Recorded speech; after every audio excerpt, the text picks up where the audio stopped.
शिकूया AI ची क्रांती. चला करूया MSCIT. आजच नजीकच्या MSCIT केंद्रात आपला प्रवेश निश्चित करा. बारामती पोटनिवडणुकीमधून काँग्रेसची माघार. सुनेत्रा पवारांच्या विनंतीला मान देत उमेदवारी मागे. हर्षवर्धन सपकाळांची प्रतिक्रिया. दोन्ही राष्ट्रवादीच्या नेत्यांच्या शिष्टाईला यश. बारामती पोटनिवडणूक बिनविरोध नाही. सुनेत्रा पवारांच्या विरोधात 23 उमेदवार रिंगणात. 30 जणांची माघार. अर्ज मागे घेण्याची मुदत संपली.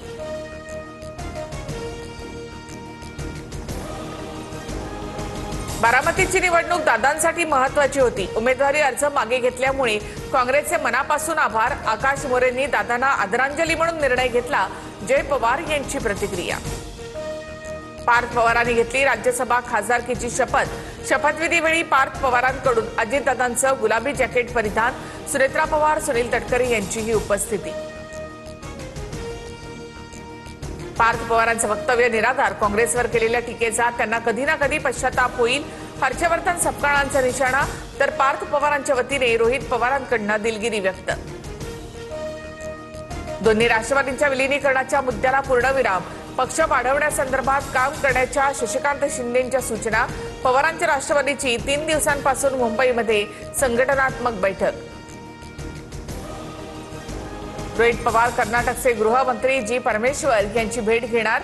अजितदादांच्या विमान अपघाताबाबत बंगळुरूमध्ये 0 FIR करण्यात आला. हॉर्मुझच्या सामुद्रधुनीमधून 8वं जहाज भारतामध्ये पोहोचलं. भारतीय तेलवाहू जहाज ग्रीन आशा मुंबईमध्ये दाखल. 15,000 टन LPG घेऊन जहाज मायदेशात. इस्रायलने युद्धविरामाचे उल्लंघन केल्यानंतर इराणकडून हॉर्मुझची सामुद्रधुनी बंद करण्याचा निर्णय. परवानगीशिवाय सीमा पार करण्याचा प्रयत्न करणाऱ्या जहाजांना नष्ट करू, इराणची धमकी.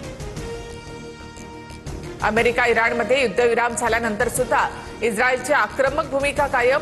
लेबनॉनची राजधानी बैरूतवर इस्रायलचा हल्ला. हल्ल्यामध्ये 254 लोकांचा मृत्यू तर 1500हून अधिक लोक गंभीर जखमी. युद्धविराम आणि युद्ध एकत्र चालू शकत नाही. अमेरिकेनं दुटप्पीपणा थांबवून एकाची निवड करावी.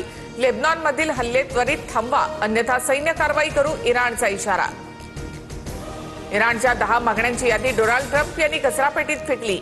ट्रम्प तडजोड म्हणून इराणच्या मागण्यांचा प्रस्ताव कधीही स्वीकारणार नाहीत. व्हाईट हाऊसच्या सचिव कॅरोलिन लेविट यांचा दावा. युद्धविरामानंतर उद्या अमेरिका इराण यांच्यामध्ये पाकिस्तानच्या इस्लामाबादमध्ये शांतता चर्चा. ट्रम्प एक टीम पाकिस्तानमध्ये पाठवणार. इराण मात्र इस्रायलच्या हल्ल्यांमुळे भडकला. उद्याच्या बैठकीवरून काय भूमिका घेणार याकडे लक्ष. गरज भासल्यास पुन्हा युद्ध सुरू करण्याची तयारी. इस्रायलचे पंतप्रधान नेतन्याहू यांचं मोठं वक्तव्य. हिजबुल्लाह विरोधातील कारवाई सुरूच राहणार. अजूनही अनेक लक्ष्य गाठायचं बाकी, इस्रायलचा इशारा. नाशिकमधील नामांकित बहुराष्ट्रीय कंपनीत महिलांवर विनयभंग, लैंगिक आणि मानसिक अत्याचाराचं प्रकरण उघडकीस.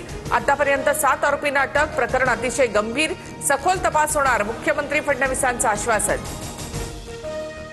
नीच कृत्य करणाऱ्यांना जात धर्म नसतो. खरात आणि एरंडे हिंदू आहेत म्हणून संघटना गप्प का? लव जिहादला धर्म नसतो, सर्वांना लागू करा. संजय राऊतांचा हल्लाबोल. बंधू अशोक खरातला 5 दिवसांची पोलीस कोठडी. गर्भवती महिलेवर अत्याचार केल्याप्रकरणी तपास करणार असल्याचा पोलिसांचा युक्तिवाद. खरात तपासामध्ये सहकार्य करत नाही अशी माहिती. अत्याचारी बंधू अशोक खरातच्या विरोधात 14वा गुन्हा दाखल. मिरगावमधील जमीन खरेदी प्रकरणात खरातसह पत्नीवर फसवणुकीच्या गुन्ह्याची नोंद. कवडीमोल भावात कोट्यवधींची जमीन घेतल्याचा माळी कुटुंबियांचा आरोप. बीडमध्ये मुख्यमंत्र्यांच्या सभेत धनंजय मुंडेंना मंत्री करण्याची मागणी. मुंडे समर्थकांच्या घोषणा. बीडच्या गहनीनाथ गडाच्या 94व्या नारळी सप्ताहाच्या कार्यक्रमातला प्रकार. मसाझोकच्या सरपंच पदाच्या पोटनिवडणुकीसाठी दिवंगत संतोष देशमुख यांच्या पत्नीचा अर्ज. अण्णांचं स्वप्न आम्ही पूर्ण करणार. निवडणूक बिनविरोध व्हायला हवी होती, अश्विनी देशमुखांची प्रतिक्रिया.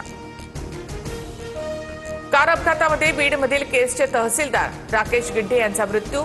लातूरच्या रेणापूरजवळ भरधाव वेगात कार उलटल्यामुळे अपघात. शिकूया AI ची क्रांती. चला करूया MSCIT. आजच नजीकच्या MSCIT केंद्रात आपला प्रवेश निश्चित करा.